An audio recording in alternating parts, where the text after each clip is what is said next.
సమస్త ఘనత మహిమ ఆయనకే కలుగునుగాక. గత వారంలో, గత నెలలో ప్రభు మనల్ని కాచి కాపాడి భద్రము చేసి తన సన్నిధిలో నిలబెట్టిన దేవునికి ఏమిచ్చినా ఆయన రుణం మనము తీర్చలేం.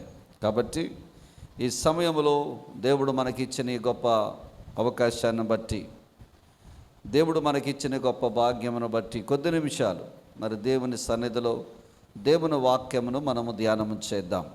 దయచేసి తీయండి 137వ కీర్తన.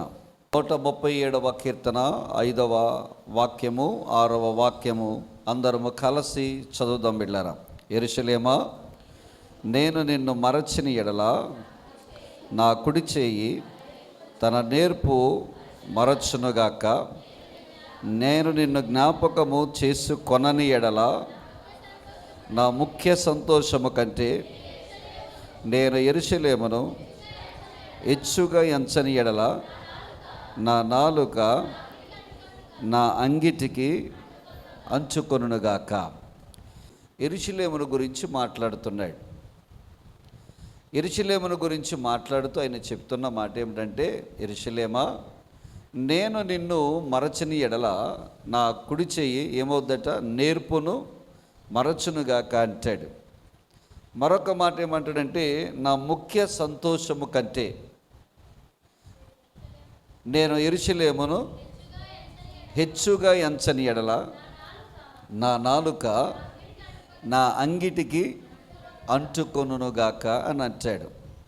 దావీదు జీవితంలో అన్నిటికంటే ఎక్కువగా యెరూషలేమును బట్టి సంతోషిస్తున్నట్లుగా, యెరూషలేమును ఘనపరుస్తున్నట్లుగా ఇక్కడ మనకు కనపడుతూ ఉంటుంది. ఇది చాలా చక్కనైన మాటలు ఇక్కడ మనం చూస్తూ ఉంటాం.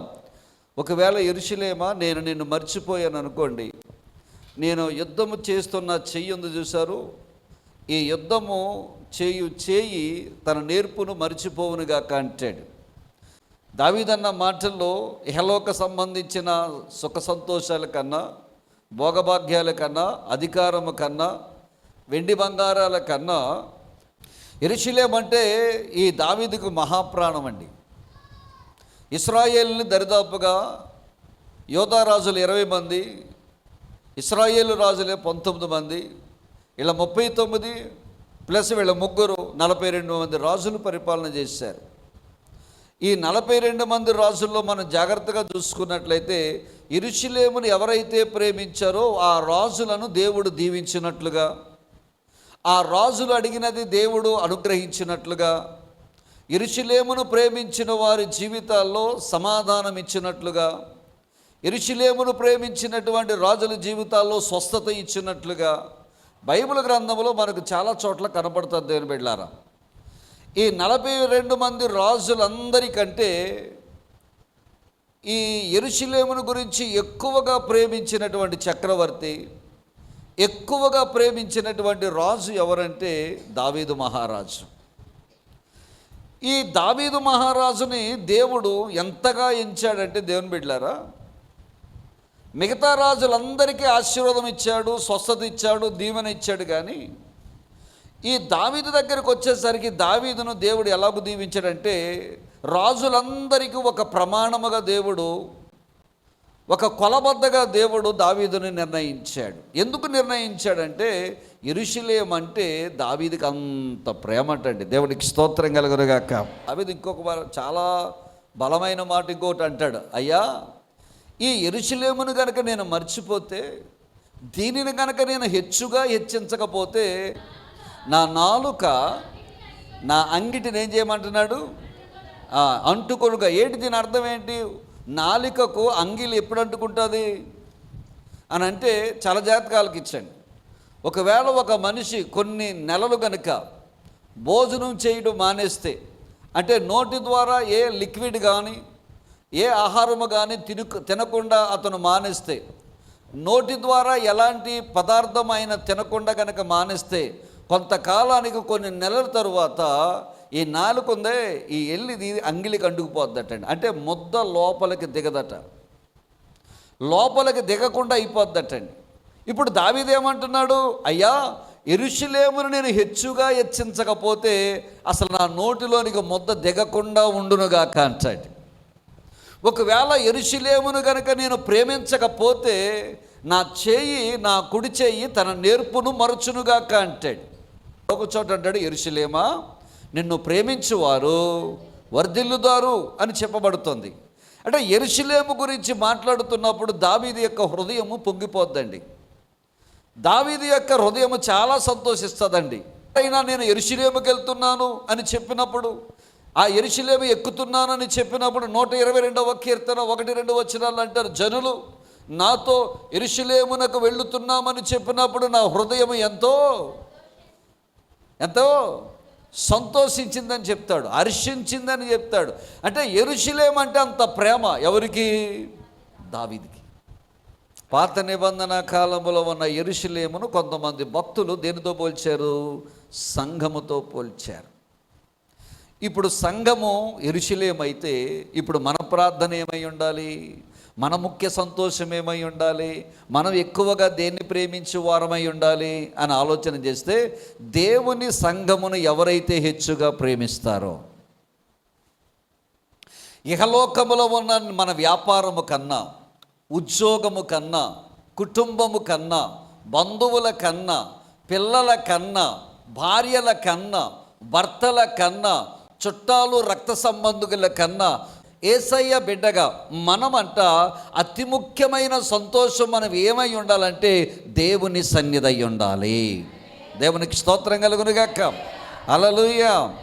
ఈ దేవుని సన్నిధిని ఎవరైతే ఎక్కువగా ప్రేమిస్తారో, దేవుని మందిరాన్ని ఎవరైతే ఎక్కువగా ప్రేమిస్తారో, అది నీ జీవితంలో దేవుని మందిరము ముఖ్యమైన సంతోషంగా నీకు మారుతాదో అలాంటి వారిని దేవుడట అద్భుతమైన రీతిలో దేవుడు దీవిస్తాడట బిడ్డారా.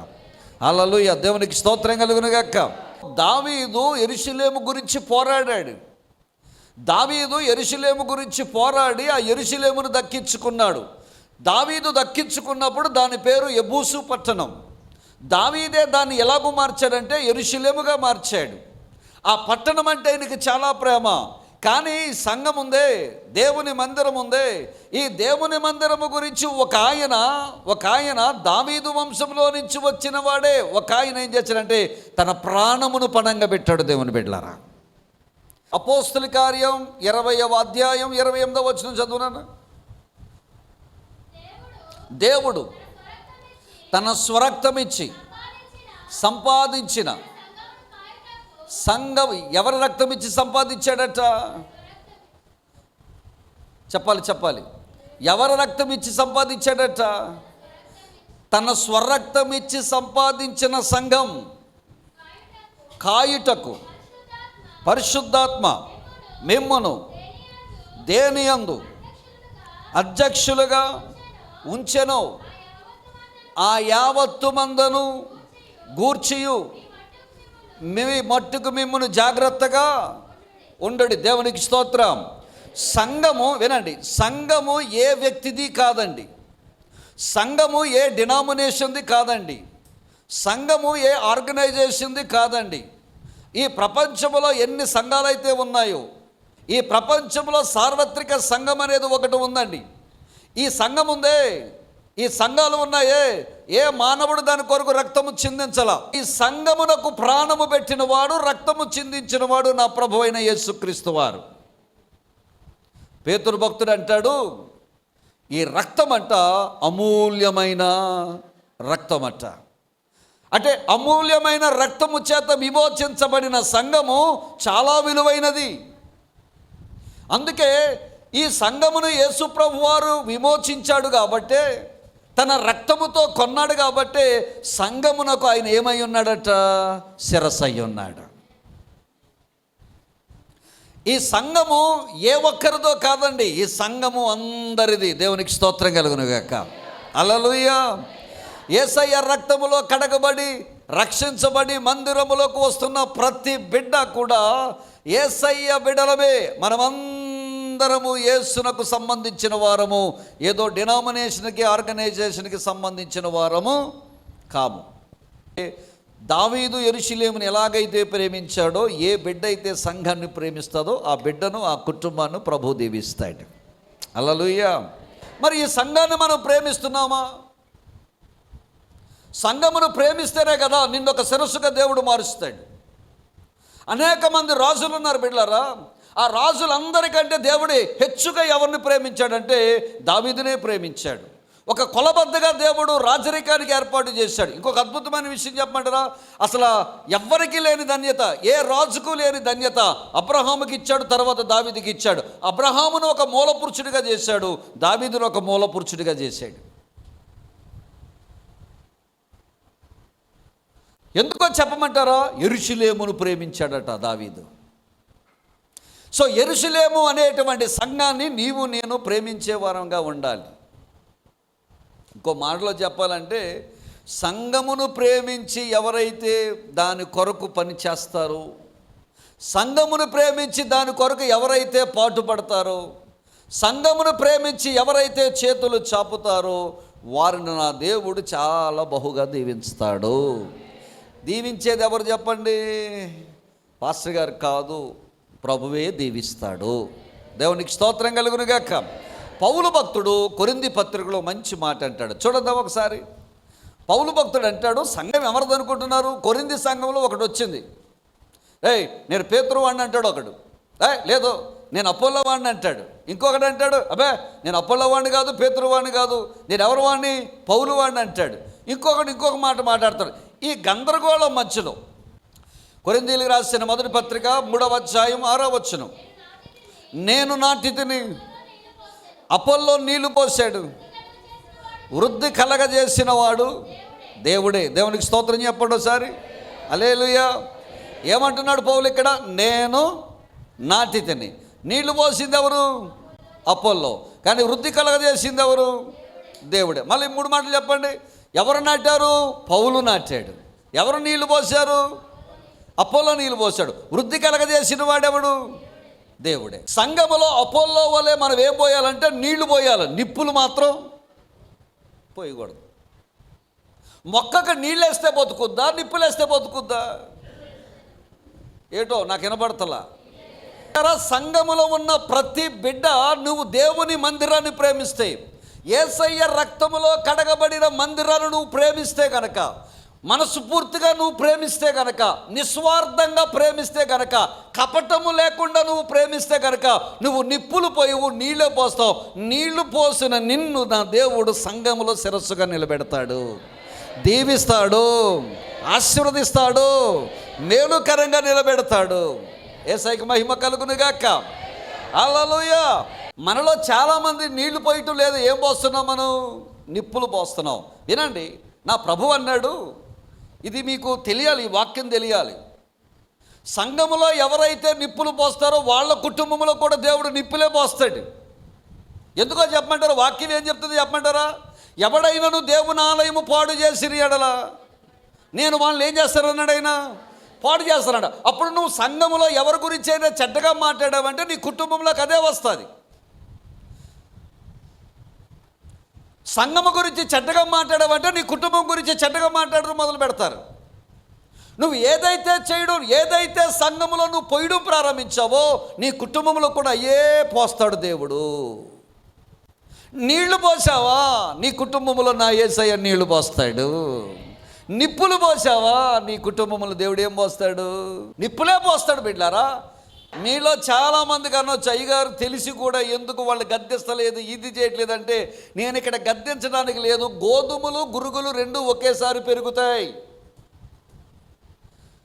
తొందరపడి గురుగుల్ని పీకేసానా, గురుగులతో పాటు ఏమొచ్చేస్తాయి? గోధుమలు కూడా వచ్చేస్తాయి. అంటే చెడ్డవారికి వాక్యం చెప్పినప్పుడు మూర్ఖుడు వినడండి, మూర్ఖురాలు వినదండి, సరి చేసుకోరండి. అలాంటిటప్పుడు వాక్యం చెప్పడం మంచోళ్ళు కూడా బాధపడి మందిరాన్ని వదిలేసే టైం ఉంది. అందుకే ప్రభు అన్నాడు, గోధుమలు గురువులు రెండిట్లు ఒక్కసారి పెరగనాయి, టైం వచ్చినప్పుడు దాన్ని బయటకు పెరిగి నేనే కాల్చివేస్తానన్నాడు నా ప్రభువు. అందుకే సేవకుడికి ఏముండాలంటే సహనం ఉండాలా. మనం ఏదైతే పోస్తున్నామో దేవుడు అదే మనకి. అందుకే దేవుని వాక్యం సెలవిచ్చింది, మోసపోకుడి, దేవుడు ఏం చేయబడ్డట? ఎక్కిరించబడ్డ. మనం ఏదైతే విత్తుతున్నామో అదే పంట కోస్తాం. ఒక దైవజనుడి గురించి సంఘములో ఉన్న వాళ్ళే చెడ్డగా మాట్లాడడం ప్రారంభించారట. ఆయన గొప్ప దైవజనుడు. చెడ్డగా మాట్లాడడం ఒక అమ్మాయితో ప్రారంభించబడిందంట చెడ్డగా ఆ దైవజనుడి గురించి మాట్లాడడం. క్రమక్రమంగా ఒకరి తర్వాత ఒకరు చెడ్డగా దైవజనుడి గురించి చెడ్డగా మాట్లాడడం ప్రారంభించి, ఈ దైవజనుడికి ఏం తెలియదు, ప్రార్థన చేస్తున్నాడు. ఎవరైతే చెడ్డగా మాట్లాడుతున్నారో వారి కొరకు ఏం ప్రార్థన చేస్తున్నాడు, ప్రభువా వాళ్ళ ఇంట్లో అది లేదు నాయన, వాళ్ళ భర్త సరిగ్గా లేడు నాయన, వారి పిల్లలు సరిగ్గా లేరు నాయన, అప్పుల్లో ఉన్నారయ్యా, బాధల్లో ఉన్నారయ్యా, చాలా ఇబ్బందుల్లో ఉన్నారయ్యా, ఏడ్చుకుంటూ ప్రార్థన చేస్తున్నాడట. అయినా కానీ ఇతని మీద ఏం చేయడం మొదలెట్టారు, వీళ్ళు చెడ్డగా మాట్లాడడం మొదలుపెట్టారట. జరిగిన విచిత్రమైనటువంటి బాధాకరమైన విషయం ఏంటంటే, ఎప్పుడైతే చెడ్డగా మాట్లాడడం మొదలెట్టారో ఒక రోజున వీళ్ళందరూ పాస్టర్ గారి దగ్గరికి వచ్చారట. పాస్టర్ గారి దగ్గరికి వచ్చేసరికి పాస్టర్ గారు లోపల ఉండి మోకరించి ఏడుస్తూ ప్రార్థన చేస్తున్నాడట.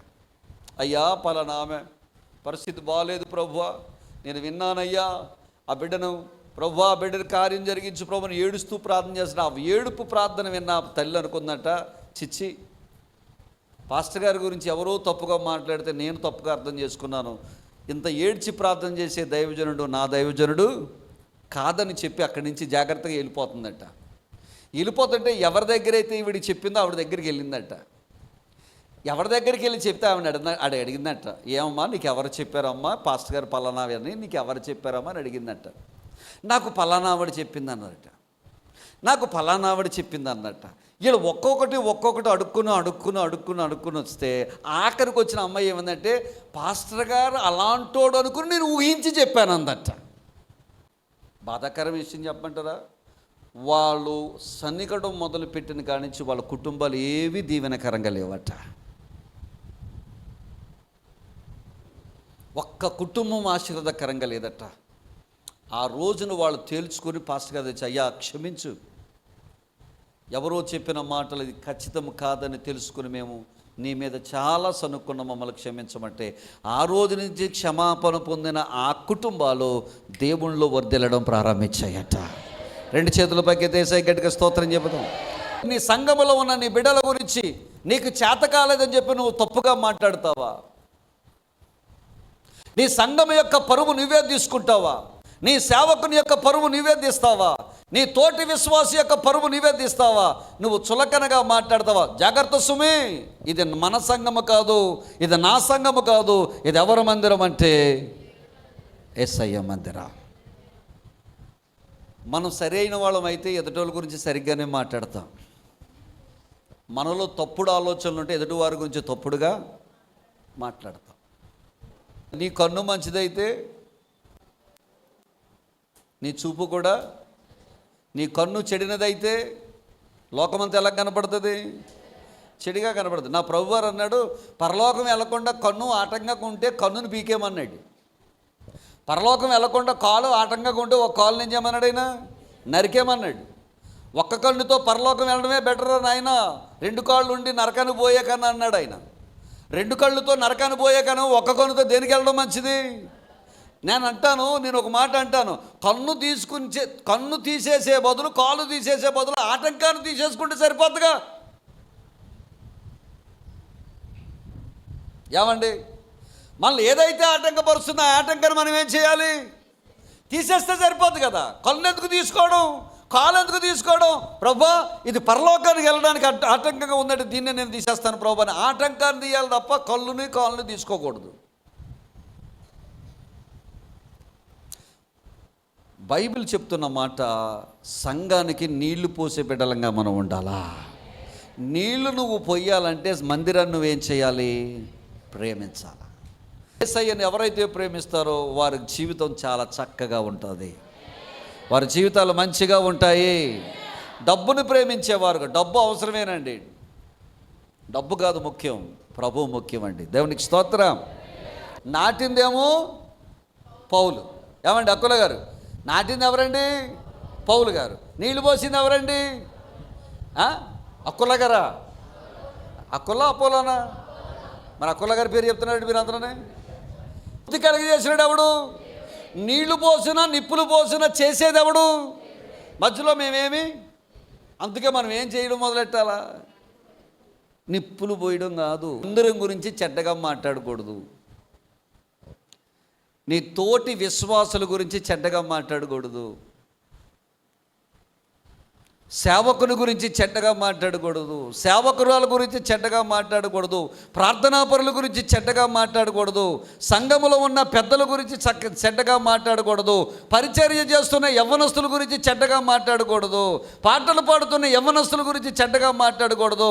యవ్వనస్తులు పరిచర్య చేస్తున్న వాళ్ళ గురించి చెడ్డగా మాట్లాడకూడదు. నీకు దమ్ము ఉంటే, నీకు సేవ ఉంటే, నీవు నీ పిల్లలు కూడా పరిచర్య చేయడానికి, దేవుని మందిరాన్ని ప్రేమించడానికి మనం ఇష్టపడాలి. నీళ్లు పోయటం గురించి బైబిల్ గ్రంథంలో కొన్ని విషయాలు ఉన్నాయి, నేను చెప్తాను, చదవండి. రైట్. మొట్టమొదటిగా కన్నీటి ప్రార్థన అనే నీళ్లు పోయాలి. చెప్పండి, మొట్టమొదటిగా ఏం పోయాలి? కన్నీటి ప్రార్థన అనే నీళ్లు పోయాలి. చూడండి, విలాప వాక్యములు 2వ అధ్యాయము 18-19 వచనాలు చదువుదాం బిడ్డారా. విలాప వాక్యములు 2వ అధ్యాయము 18-19 వచనాలు. జనులు హృదయపూర్వకముగా యెహోవాకు మొర్రపెట్టుదురు. సియోను కుమారి ప్రకారమా నదీ ప్రవాహము వలె దివారాత్రము కన్నీరు పారనిమ్ము, విరామము కలగనీయకము, నీ కంటి పాపను విశ్రమింపనీయకము. నీవు లేచి రేయి మొదటి జామున మొర్రపెట్టుము. నీళ్లు కుమ్మరించినట్లు ప్రభువు సన్నిధిని నీ హృదయమును కుమ్మరించుము. నీ పసిపిల్లల ప్రాణము కొరకు నీ చేతులను ఆయన తోటి ఏం చేయాలట? ఎత్తుము. దేవునికి స్తోత్రం కలుగునుగాక. ఇప్పుడు సంఘములో ఏ నీళ్లు పోయాలంట? మనము కన్నీటి ప్రార్థన అనే నీళ్ళు ఏం చేయాలి? పోయాలి. ఆయన అంటాడు, ఈ విలాప వాక్యాలు రాసే ఇర్మియా గ్రంథకర్త అంటాడు, ఆ పట్టణానికి, యెరూషలేము పట్టణానికి చాలా ప్రమాదం జరగబోతుంది. యెరూషలేము పట్టణము నాశనమైపోతుంది. యెరూషలేము పట్టణము చాలా భయంకరమైన స్థితికి దిగజారిపోతూ ఉంది. వారి పిల్లలు చాలా భయంకరంగా చంపివేయబడతారు. వారి పురుషులు చాలా భయంకరంగా నరికివేయబడతారు. శత్రువులు వచ్చి వారిని చంపేస్తారు. ఆ చంపేసే సమయంలో ఈ ఇర్మియా అంటాడు, విలాపవాక్యాలు అంటాడు, సియోను కుమారి, యెరూషలేమా, నీవు ఖచ్చితంగా నదీ ప్రవాహము వలె నువ్వు నీ కన్నీళ్లు కారునుగాక అంటాడు. నీ కన్నీళ్లు నీళ్ల కుమ్మరించునుగాక అంటాడు. బిడ్లారా, సంఘములో ఉన్న ప్రతి బిడ్డ యేసయ్యను ప్రేమిస్తే, మందిరాన్ని ప్రేమిస్తే, మనము కూడా దేవుని మందిరములో ఏమి కుమ్మరించాలంటే నీళ్లు అనే ప్రార్థనను మనం కుమ్మరించాలా. ఇర్మియా భక్తుడండి, యెరూషలేమును ప్రేమించిన భక్తుడండి, ప్రవక్త అండి. ఆయనకి ఏం కావాలండి? యెరూషలేమును చూచి ఏడుస్తున్నాడండి. అమ్మలారా, అయ్యలారా, కన్నీరు కార్చండి. నదీ ప్రవాహములో నీళ్లు ఎలాగైతే వస్తాయో మీ కళ్ళమ్మట కన్నీరు కూడా అలాగే ప్రవహించాలి. మీరు దేవుని మందిరములో ఉండి కన్నీళ్లు కార్చాలి అని ఇర్మియా ప్రార్థన చేస్తున్నట్లుగా ఇక్కడ మనకు కనబడుతూ ఉంటుంది. దేవుని బిడ్డలారా, ఇర్మియా చేసే ప్రార్థన చాలా అద్భుతమైన కార్యంగా జరుగుతూ ఉంటుంది. దేని కొరకు మనము కన్నీళ్లు కార్చాలి? దేవుని మందిరములో, సంఘములో పురుషులు, స్త్రీలు, యవ్వనస్తులు అందరూ ఇక్కడ కూడుకుని వచ్చి మొట్టమొదటిగా మీరు ప్రార్థన ఎందుకు, మీరు మొట్టమొదటిగా మీరు ఎవరి కొరకు ప్రార్థన చేయాలంటే మీ సంఘ కాపరి వారి కుటుంబం కొరకు మీరు ప్రార్థన చేయాలి. చెప్తాను. సంఘ కాపరి ఏం చేస్తాడు? సంఘములో ఉన్న ప్రతి కుటుంబం కొరకు ఈ దైవజనుడు ఏం చేస్తాడు? ప్రార్థన చేస్తాడు. మరి అలాంటిదప్పుడు మీ సంఘం అంతా ఏం చేయాలి? సంఘ కాపరి కొరకు ప్రార్థన చేయాలి. ఎందుకు ప్రార్థన చేయాలో చెప్తాను జాతకాలకి. అయ్యా, మా దైవజనుడు ఉన్నాడు, ఏ శోధనలో పడకూడదు, నువ్వు ఆయన కాపాడు నాయన.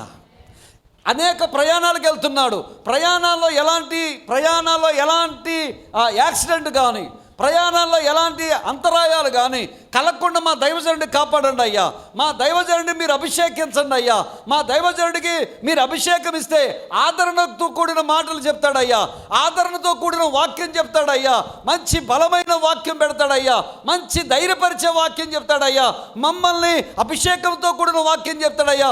మా కుటుంబాలు దీవించబడతాయి, మా కుటుంబాలు ఆదరించబడతాయి, మా కుటుంబాలు మేలుకరంగా ఉంటాయి. మా దైవజనుడిని మీరు దీవించండి అయ్యా, అభిషేకించండి అయ్యా అని మొట్టమొదటిగా మన దైవజనుడి గురించి ప్రార్థన చేయాలా. దైవజనుడు నీ కొరకు ప్రార్థన చేయడం కాదు, దైవజనుడు నువ్వు చెప్పినా చెయ్యకపోయినా నీ కొరకు ఎప్పుడు దైవజనుడు ప్రార్థన చేస్తూనే ఉన్నాడు. కానీ నువ్వు ఎప్పుడైనా దైవజనుడు కుటుంబం కోసం ప్రార్థన చేశావా? ఒక్క దైవజనుని కొడితే సంఘము తునాతునకలైపోద్ది. టార్గెట్ నీకన్నా, నీ పిల్లల కన్నా, నీ కుటుంబము కన్నా దైవ సేవకుని కుటుంబం మీద టార్గెట్ సాతాను గడి చాలా బలంగా పెడతాడు. ఒక టార్గెట్ సేవకుడిని పడగొట్టగలిగితే, పాపములో పడవేయగలిగితే, త్రాగుల్లో పడవేయగలిగితే, లేకపోతే సిగరెట్లో పడవేయగలిగితే, ఇహలోక సంబంధమైన పాపకార్యాలు ఒక సేవకుడిని పడద్రోయగలిగితే, దేవుని బిడ్డలారా గమనించండి, ఆ సంఘము చెల్లా చెదరైపోదు, 100 కుటుంబాలు నాశనం అయిపోతాయి. అప్పటి వరకు మాయయ్య గారే మా దైవజనుడే, ఈ లేకపోతే మేము లేము, ఆయన లేకపోతే మా జీవితం లేదన్న వాళ్ళే రాళ్ళు తీసుకుని ఆ స్త్రీని కొట్టినట్లుగా, పాపములో పట్టబడ్డ స్త్రీని కొట్టినట్లుగా కొట్టడం ప్రారంభిస్తారు. కొట్టడం ఈజీ, ప్రార్థన చేయడం కష్టం. నోరే కదా మాట్లాడుతుంది, చెయ్య కదా రాయి ఇసురుతుంది. కానీ నేను చేతులు జోడించే మీ ఒక్కరే మాత్రమే కాదు, నా వాక్యం వింటున్న ప్రతి సంఘ బిడ్డలకు చెప్తున్నాను, సంఘమా నీ గురించి కాక మొట్టమొదటిగా నీ దైవజనుడి గురించి ప్రార్థన చేయి. నీ సేవకుడి కొరకు ప్రార్థన చేయి, వాళ్ళ కుటుంబం కొరకు ప్రార్థన చేయి, వారి భద్రత కొరకు ప్రార్థన చేయి, వారి బాగోగుల కొరకు ప్రార్థన చేయి, నీ దైవజనుడు అభిషేకము కొరకు ప్రార్థన చేయి. అభిషేకించబడిన దైవజనుడు వాక్యము చెబితే కోనేటిలో దేవదూత నీళ్లు కదిలించుచున్నప్పుడు ఎవరు మొదట పడతాడో వాడు ఎలాగైతే స్వస్థపరచబడతాడో, అభిషేకించిన దైవజనుడు వాక్యము చెప్పుచుండగా స్వస్థతలు జరుగుతాయి బిడ్డలారా, దయ్యాలు పారిపోతాయి బిడ్డలారా, బలమైన ఆత్మ దిగి వస్తుంది బిడ్డలారా. హల్లెలూయా. అది జరగాలంటే నీ దైవజనుడు అభిషేకముతో నింపబడాలని నువ్వు ప్రార్థన చేయాలా, వారి బిడ్డల కోసం ప్రార్థన చేయాలా, వారి కుటుంబం కొరకు ప్రార్థన చేయాలా. మొట్టమొదట సంఘములో దేని మీద నీళ్లు పోయాలంటే ఎప్పుడు సేవకుని తిట్టుకోవడం కాదు. నువ్వు ఎంతైతే వ్యసనపడుతున్నావో, ఎంతైతే తిడుతున్నావో అంతకంతకి లెక్క అప్పగించవలసిన రోజు ఒకటి వస్తుంది. జాగ్రత్త. చిన్నోళ్ళైనా పెద్దోళ్ళైనా, యవనస్తులైనా వృద్ధులైనా, నువ్వు సేవకుని కుటుంబాన్ని మందిరాన్ని నువ్వు తోలనాడి మాట్లాడుతుంటే ఒక దినం వస్తుంది, ఆ దినాన్ని నువ్వు దేవునికి లెక్క అప్పగించాలి. జాగ్రత్త. నువ్వు ప్రార్థన చెయ్యి, ప్రార్థించిన నీ కుటుంబాన్ని దేవుడు దీవించడం ప్రారంభిస్తాడు. హల్లెలూయా. రోమా పత్రిక 15వ అధ్యాయం 30 నుంచి 32 వచనాలు చదవండి. రోమా పత్రిక 15వ అధ్యాయం 30 నుంచి 32. సహోదరులారా, నేను యోదయలోనున్న అవిధేయుల చేతిలో నుండి తప్పింపబడి యెరూషలేములో చేయవలసి ఉన్న ఈ పరిచర్య, వినండి, యెరూషలేములో చేయవలసిన ఈ పరిచర్య పరిశుద్ధులకు ఎలాగట ప్రీతికరమగునట్లును నేను దేవుని చిత్తము వలన సంతోషముతో, వినండి, సంతోషముతో మీ దగ్గరకు వచ్చి మీతో కలిసి విశ్రాంతి పొందినట్లును మీరు నా కొరకు ఏం చేయమంటున్నాడు ఆయన? దేవునికి చేయు ప్రార్థనల యందు పోరాటము చేయవలనని మన ప్రభువైన యేసుక్రీస్తును బట్టి ఆత్మ వలన ప్రేమను బట్టి మిమ్మును బతిమాలుచున్నాను అంటాడు. అంటే పౌలు అంటాడు, పౌలు పెద్ద ప్రవక్త అండి, పౌలు పెద్ద అపోస్తులండి. నూతన నిబంధన కాలములో యేసు ప్రభు వారి తర్వాత అపోస్తుల కంటే ఎక్కువగా కష్టపడిన దైవజనుడండి. పౌలు గురించి చెబుతూ ఒక మాట చెప్తారు. పౌలట పౌలట రోమీల కంటే పౌరుషం కలిగిన వాడట. పౌలట గ్రీకుల కంటే జ్ఞానము కలిగిన వాడట. పౌలట యూదుల కంటే మతనిష్ట కలిగిన వాడంట. కానీ ఈ 3 లక్షణాలు కలిగినటువంటి పౌలు అంటాడు, అయ్యా నీ కృప నాకు చాలంటాడు. ఇంత గొప్ప ఆధిక్యత కలిగిన పౌలు అంటాడు, రోమా సంఘానికి రాస్తా అంటాడు, అయ్యా నేను సంతోషంగా మీ దగ్గరకు వచ్చినప్పుడు, మేము కొన్ని కుటుంబాల్లోకి వెళ్ళినప్పుడు మాకు సంతోషం ఉండదండి. కొన్ని కుటుంబాలకు మేము వెళ్ళినప్పుడు వాళ్ళు ఎంతగానో సంతోషంగా ఉంటామండి. కొన్ని సందర్భాల్లో దైవజనులు అండి కొన్ని కుటుంబాలను దర్శించినప్పుడు వారికి సంతోషం ఉండదు. ఎందుకంటే వాళ్ళు ఎప్పుడూ ఆ దేవుడి కొరకు చెడుగానే మాట్లాడతారు. వాళ్ళు ఎప్పుడూ ఆ సేవకుడి కొరకు విరోధమైన మాటలు మాట్లాడతారు. సరిగా ప్రార్థన చేయాల్సినటువంటి సంఘ బిడ్డలు సేవకుని కొరకు చెడుగా మాట్లాడితే ఆ సేవకుడి యొక్క పరిస్థితి ఏమైపోద్దో చూడండి. అందుకే పౌలు అంటాడు, అయ్యా నీ మీ దగ్గరికి సంతోషంగా వచ్చినప్పుడు, నేను మీ దగ్గరికి వచ్చినప్పుడు పరిశుద్ధులకు ప్రీతికరమైన పరిచర్య చేయాలంటే ఖచ్చితంగా ప్రార్థనలో నా గురించి మీరు జ్ఞాపకము పోరాడాలంటాడు ఆయన. ప్రార్థనలో ఏం చేయాలంట? పోరాడవలెను అని అంటాడు. సంఘం ఎక్కడండి ప్రార్థనలో పోరాడుతుంది? బిడా, దేవుడు నన్ను అనేకమైన మరణాల నుండి తప్పించాడు. ఒకసారి యాక్సిడెంట్ నుంచి తప్పించాడు, మరొకసారి యాక్సిడెంట్ నుంచి తప్పించాడు, మూడోసారి కరోనా నుండి తప్పించాడు. ఇలాగ భయంకరమైన శోధన నుండి తప్పించడం గల కారణం ఏంటని నేను నమ్ముతున్నాను. సంఘములో కొన్ని కుటుంబాలు నా కోసం నిజంగా యథార్థంగా మా సేవకుడిని కాపాడయ్యా అభిషేకించే ప్రార్థన చేసే కుటుంబాలు ఉన్నాయి బిడ్డలారా. హల్లెలూయా.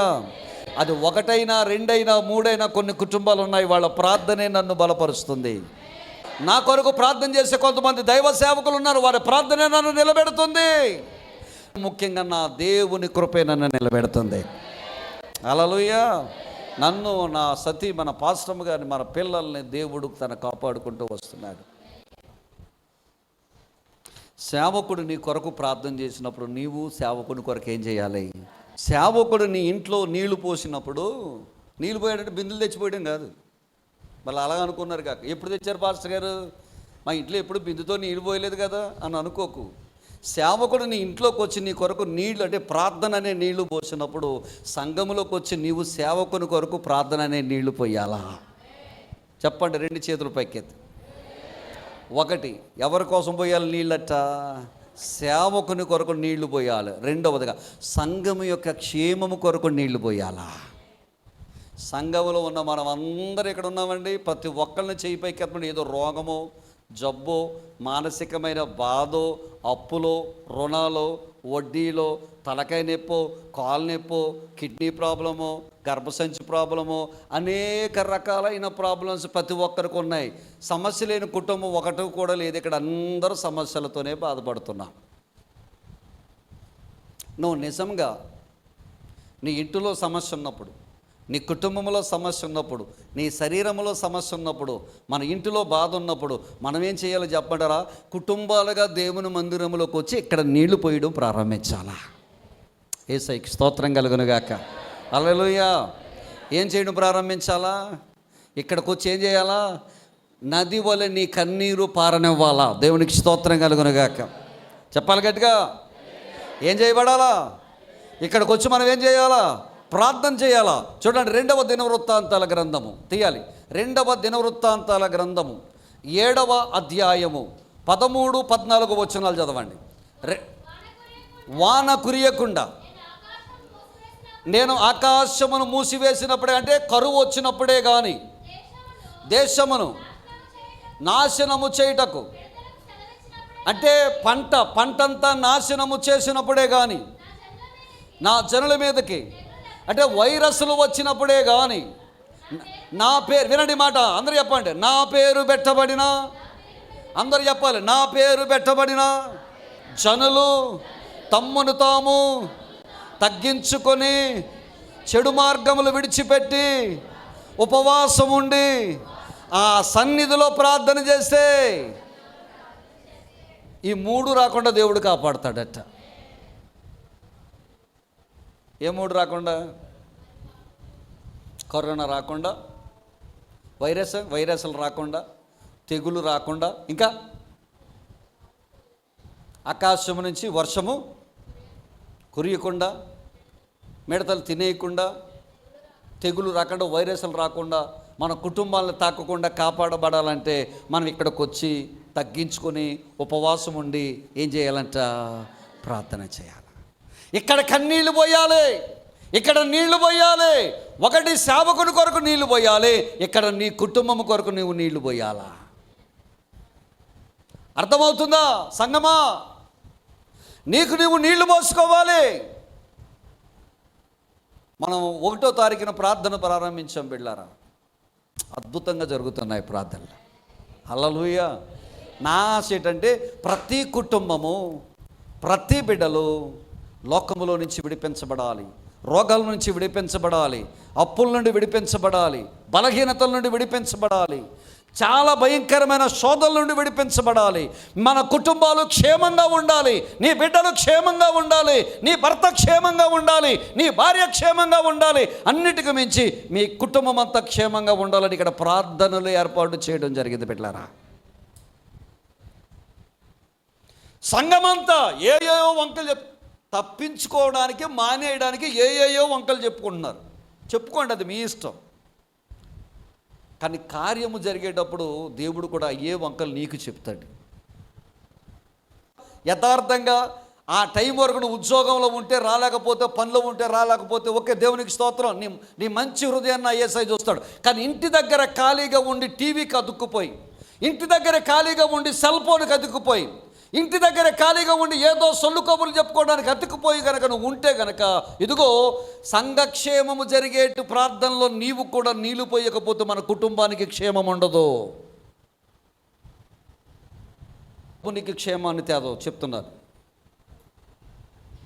డబ్బే కనుక క్షేమము తీసుకొస్తే కనుక దావీదు అంటాడు, యెరూషలేము నాకెందుకయ్యా, డబ్బు ఉంది చాలు అంటాడు. అధికారమే క్షేమాన్ని తీసుకొస్తే దావీదు అంటాడు, యెరూషలేమా నువ్వు నాకెందుకు, ఐ యామ్ ద కింగ్, నాకు మించిన అధికారి ప్రపంచంలో ఎవడున్నాడు, ఐ యామ్ ద కింగ్, నాకు ఇది చాలంటాడు దావీదు. సుఖమే దావీదుకి ఒకవేళ ఇష్టమై యెరూషలేము వద్దనుకుంటే కావలసినంతమంది భార్యలు ఉన్నారు. దావీదు అన్నాడు, సుఖం కాదయ్యా, అధికారం కాదయ్యా, డబ్బు వెండి బంగారాలు కాదయ్యా, నీ యెరూషలేము అంటే నాకు ఇష్టం అంటున్నాడు. హల్లెలూయా.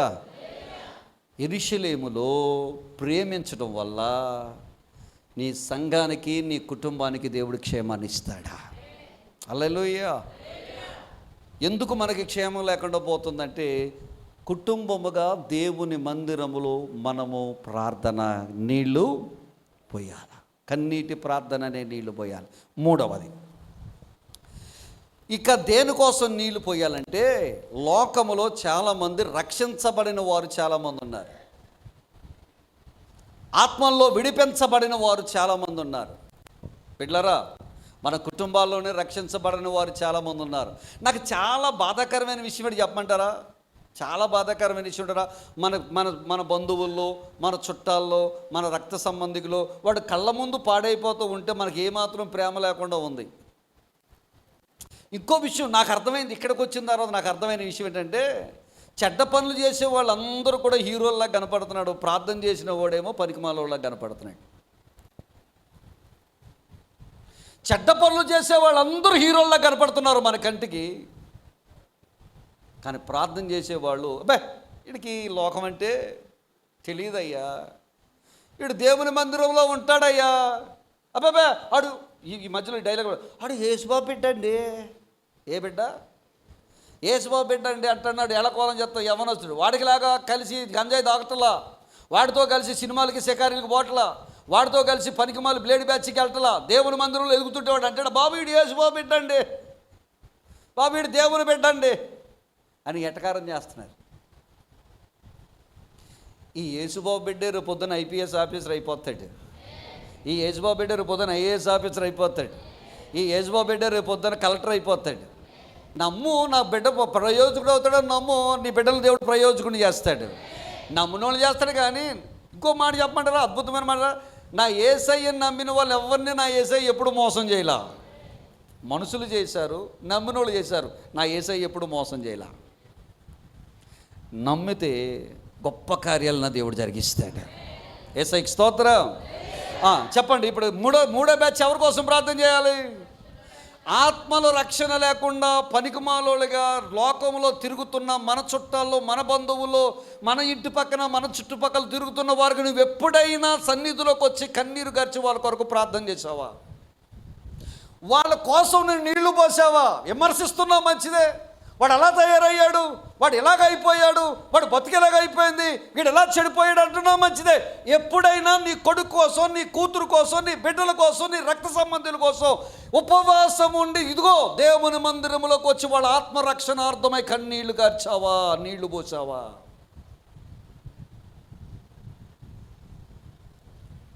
చేసావా? ప్రార్థన చేసావా?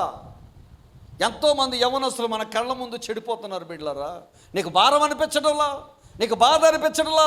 ఒకప్పుడు చక్కగా వాళ్ళ కోసం ప్రార్థన చేసేదానుగా, ఒకప్పుడు చాలా చక్కగా ఏడ్చేదానుగా, ప్రభువా మా కుటుంబాలు రక్షించయ్యా, నా బిడ్డలు రక్షించయ్యా, నా పిల్లలు రక్షించయ్యా, నా రక్త సంబంధికులందరినీ రక్షించయ్యా అని ఏడ్చావు కదా. బిడ్డలందరూ కాపాడబడ్డారు కదా. ఇప్పుడు చెడిపోతున్న పిల్లలు నీ ముందున్నప్పుడు నువ్వు ఎప్పుడైనా ఉపవాసం ఉండి ప్రార్థన చేసావా? యోవేలు గ్రంథంలో ఒక మంచి మాట రాయబడింది, తీయండి. యోవేలు గ్రంథము 3వ అధ్యాయము 18వ వచనం. ఆ దినమందు పర్వతములలో నుండి క్రొత్త ద్రాక్షారసము పారును, కొండలలో నుండి పాలు ప్రవహించును, నీళ్లు పారును, నీటి ఊట యెహోవా మందిరములో నుండి ఉబికి పారి సిత్తీములో ఏం చేస్తుందటండి? తడుపును. అందరూ ఒకసారి నాయక చూడండి. నీటి ఊట ఎక్కడి నుంచి బయలుదేరుతుందట? యెహోవా మందిరములో నుంచి నీటి ఊట బయలుదేరదు. ఎప్పుడు బయలుదేరుతుంది బిడ్డలారా? మందిరములో ఏమైనా బోరేశారా? మందిరములో ఏమైనా కాలువ తవ్వారా? మందిరంలో ఏమైనటువంటి పైపులు పెట్టారా? లేకపోతే మందిరంలో ఏమైనా ఎత్తుపోతల పథకం యొక్క స్కీమ్ పెట్టారా? కాదు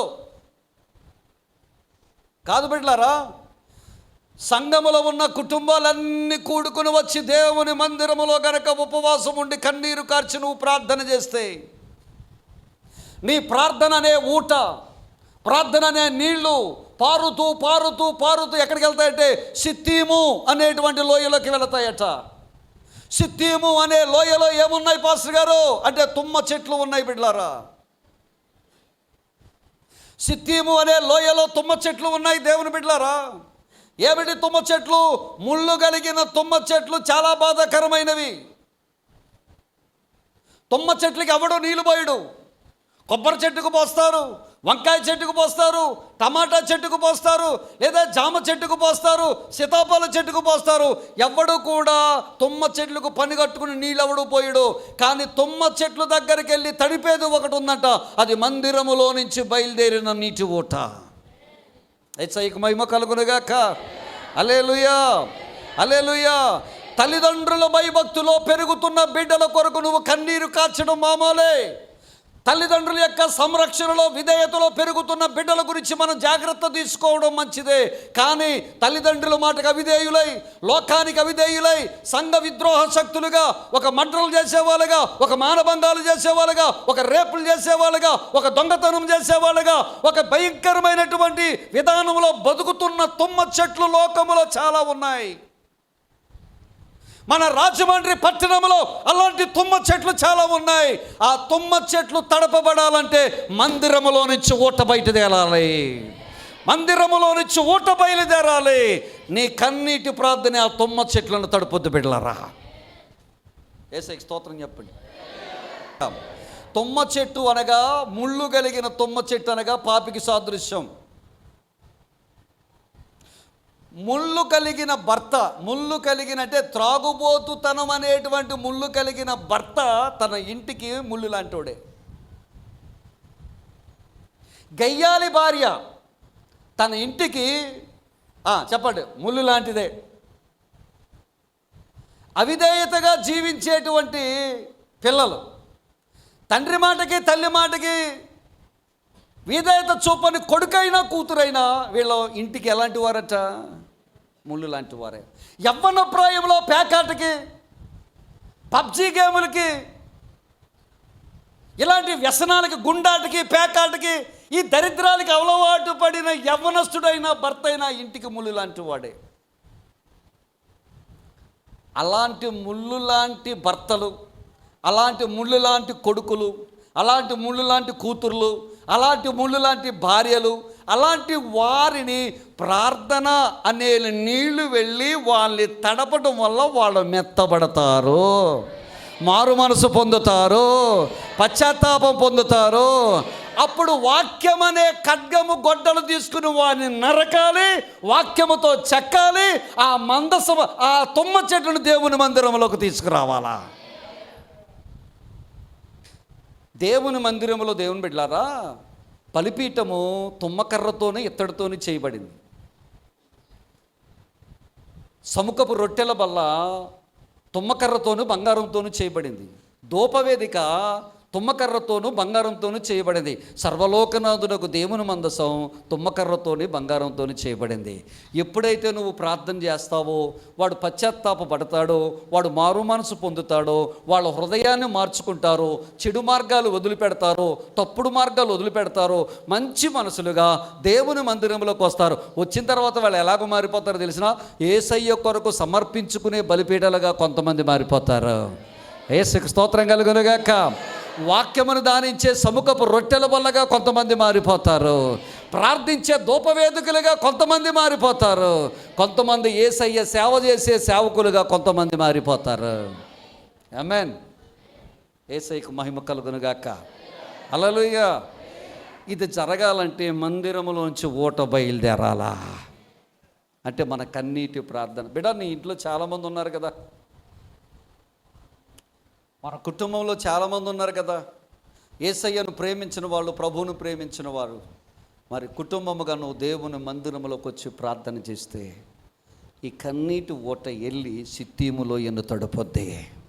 దేవునికి స్తోత్ర. హల్లెలూయా. దేవుని మందిరానికి నీళ్లు పోయడం అంటే సేవకుని కొరకు ఏం చేయాలి? మనం ప్రార్థన చేయాలి. రెండవది, ఎవరి కోసం ప్రార్థన చేయాలి?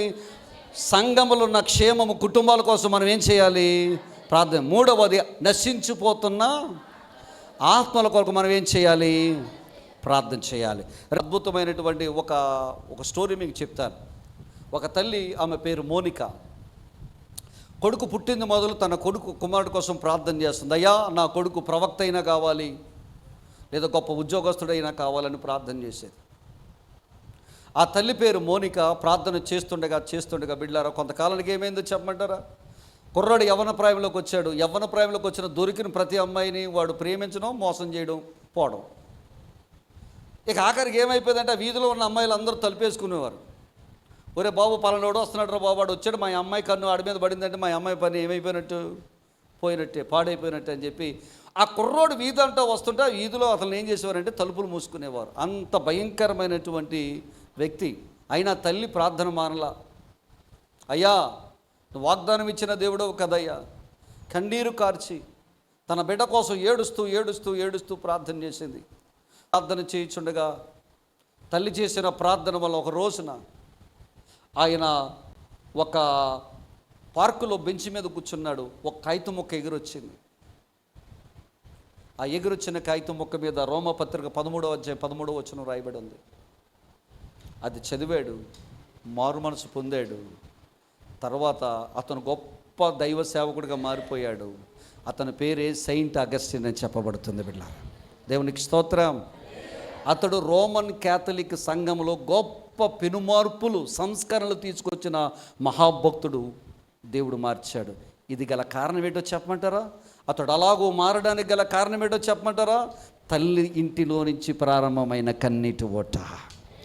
ఈ మధ్యాహ్న కాల సమయంలో చాలామంది తల్లులు మీ ప్రార్థన మీ బిడ్డల్ని మార్చునుగాక.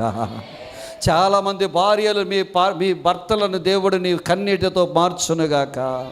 నీ కూతుర్లను మార్చునుగాక. నీ పిల్లల్ని మార్చునుగాక, నీ అత్తమామల్ని మార్చునుగాక, నీ తల్లిదండ్రులు మార్చునుగాక, నీ అన్నదమ్ముల్ని మార్చునుగాక. మందిరములో చేయు ప్రతి ప్రార్థన వెళ్ళి వెళ్ళి ఏదో ఒక దినాన బిడ్డల్ని మారుస్తుంది. బిడ్డలారా, ఒక అద్భుతమైన మాట చెప్పమంటారా? నీ కుటుంబంలో శాపం ఉండి ఆ శాపాన్ని కూడా విర్రగొట్టగలిగిన శక్తి నీ కన్నీటి ప్రార్థనకే ఉన్నది. హల్లెలూయా. ఇంటిలో కార్యాలు జరగడం లేదా, ఇంట్లో వివాహాలు జరగడం లేదా, ఇంట్లో గర్భఫలము లేదా, ఇంట్లో ఆర్థికపరమైన అభివృద్ధి లేదా, ఇంట్లో సమాధానము లేదా, ఇంట్లో నెమ్మది లేదా, రా మందిరానికి రా, త్వరగా వచ్చి కన్నీరు కార్చి ప్రార్థన చేయి. అద్భుతం చేస్తాడు దేవుడు. నా దేవుడు అద్భుతములు చేయి దేవుడై ఉన్నాడు. దేవునికి స్తోత్రం కలుగునుగాక. హల్లెలూయా. సో దేవుని మందిరములో కన్నీరు అనే ఓటను మనం ఏం చేయాలి? బయలుదేరి చేయాలి. దేవుడు అట్టి కృప, కన్నీటి ప్రార్థన ఇక్కడ జరుగుతున్న ప్రతిరోజు ప్రార్థనలో నువ్వు ఇక్కడికి వచ్చుదువుగాక, ఇక్కడ మోకరించుదువుగాక. నీ కన్నీటి ప్రార్థనలో వీళ్ళందరూ కొట్టుకొని దేవుని మందిరంలోకి వచ్చుదురుగాక. అట్టి కృప దేవుడు మనకు అనుగ్రహించునుగాక. ఆమేన్. మోకరించండి.